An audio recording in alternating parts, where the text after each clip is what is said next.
क्या होगा अगर आपके पास अधिकार तो हों लेकिन उन्हें लागू करवाने का कोई तरीका ना हो?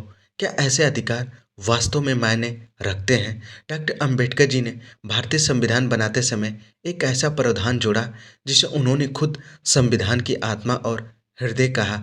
वह प्रावधान है अनुच्छेद 32। आज हम विस्तार से समझेंगे कि आखिर क्यों अनुच्छेद 32 को इतना महत्वपूर्ण माना गया है। अनुच्छेद 32 नागरिकों को यह अधिकार देता है कि अगर उनके मौलिक अधिकारों का उल्लंघन होता है तो वो सीधे सुप्रीम कोर्ट में याचिका दायर कर सकते हैं। यानी सरकार, प्रशासन या कोई भी संस्था अगर आपके अधिकारों का हनन करे तो आप सीधे देश की सर्वोच्च अदालत में न्याय मांग सकते हैं। ये केवल कानूनी प्रक्रिया नहीं है, ये नागरिक को मिली संवैधानिक शक्ति है। संविधान सभा में बोलते हुए डॉक्टर अंबेडकर जी ने स्पष्ट कहा, यदि मुझसे पूछा जाए कि संविधान का सबसे महत्वपूर्ण अनुच्छेद कौन सा है तो मैं अनुच्छेद 32 को चुनूंगा। ये संविधान की आत्मा और हृदय है। उन्होंने ऐसा क्यों कहा? क्योंकि केवल अधिकार देना पर्याप्त नहीं, अधिकार लागू करवाने की गारंटी जरूरी। न्यायपालिका की स्वतंत्रता अनिवार्य। अगर कोई सरकार निरंकुश हो जाए तो नागरिक के पास अंतिम सहारा सुप्रीम कोर्ट ही होता है। अनुच्छेद 32 नागरिकों को सीधे वही रास्ता देता है।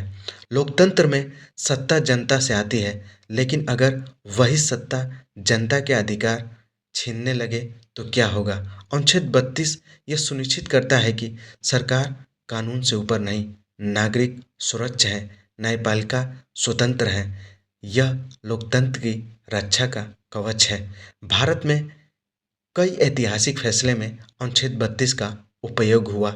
इसने यह साबित किया कि संविधान केवल किताब नहीं बल्कि जीवंत दस्तावेज है।